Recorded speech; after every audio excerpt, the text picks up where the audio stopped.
ஆக்கப்பூர்வமான நிகழ்வுகளை அலசி ஆராய் ஒரு களம். RDX திங்கள் முதல் சனிக்கிழமை வரை இரவு 7 மணிக்கு.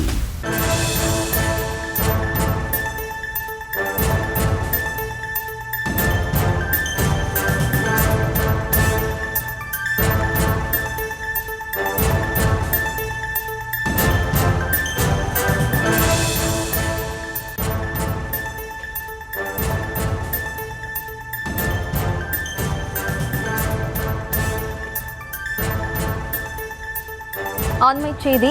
ஹிமாச்சல பிரதேசத்தில் மழை வெள்ள பாதிப்புகள் மற்றும் சேதங்களை நேரில் பார்வையிட்ட பிரதமர் மோடி இமாச்சலுக்கு 1500 கோடியை நிதி உதவி வழங்கியுள்ளார். இது தொடர்பான அண்மை செய்தியை பார்த்து வருகிறோம். கூடுதல் விவரங்களோடு இணைகிறார் நமது செய்தியாளர் மதியழகன். வணக்கம் மதியழகன்.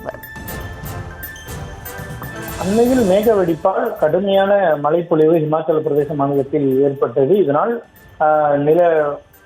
மிதமான கனமழை மற்றும் நிலச்சரிவு ஏற்பட்டு இமாச்சல பிரதேசத்தினுடைய பல்வேறு பகுதிகள் கடுமையாக பாதிக்கப்பட்டன. இந்த நிலையில் மழை வெள்ளத்தால் பாதிக்கப்பட்ட இமாச்சல பிரதேச மாநிலத்தை பிரதமர் நரேந்திர மோடி இன்றைய தினம் பார்வையிட்டார்.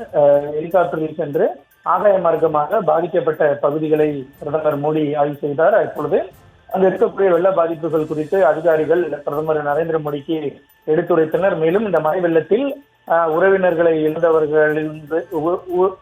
உயிரிழந்தவர்களுடைய உறவினர்களையும் அதே போல உடைமைகளை இழந்தவர்களையும் பிரதமர் நரேந்திர மோடி சந்தித்து அவர்களிடம் இந்த பாதிப்பினுடைய தாக்கம் எந்த அளவிற்கு இருந்தது என்பது தொடர்பாக கேட்டறிந்தார்.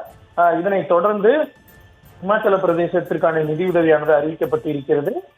மொத்தம் 1500 கோடி ரூபாய் நிதியுதவி உடனடியாக விடுவிக்கப்படும் என அறிவிக்கப்பட்டிருக்கிறது. மேலும் பல்வேறு திட்டங்களினுடைய நிதி, அதாவது விவசாயிகளுக்கான நிதி, இளைஞர்கள் நிதி மற்றும் தேசிய நெடுஞ்சாலைகளை மேம்படுத்துவதற்கான நிதி ஆகியவை அடுத்தடுத்து உடனடியாக விடுவிக்கப்படும் என்றும் தெரிவிக்கப்பட்டிருக்கிறது. மேலும் மழை வெள்ள பாதிப்பில் உயிரிழந்தவர்களினுடைய குடும்பத்திற்கு இழப்பீடாக 2 லட்சம் ரூபாயும் கடுமையான காயமடைந்தவர்களுக்கு 50,000 ரூபாயும் வழங்கப்படும் என்றும் பிரதமர் நரேந்திர மோடி அறிவித்திருக்கிறார். மேலும் இமாச்சல பிரதேசத்தில் இயல்பு நிலையை கொண்டு வருவதற்கு மத்திய அரசு அனைத்து உதவிகளையும் மேற்கொள்ளும் என்றும் பிரதமர் நரேந்திர மோடி அறிவித்திருக்கிறார்.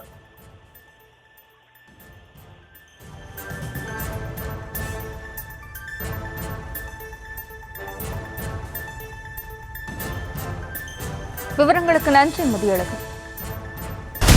ஆக்கப்பூர்வமான நிகழ்வுகளை அலசி ஆராய் ஒரு களம். RDX திங்கள் முதல் சனிக்கிழமை வரை இரவு 7 மணிக்கு.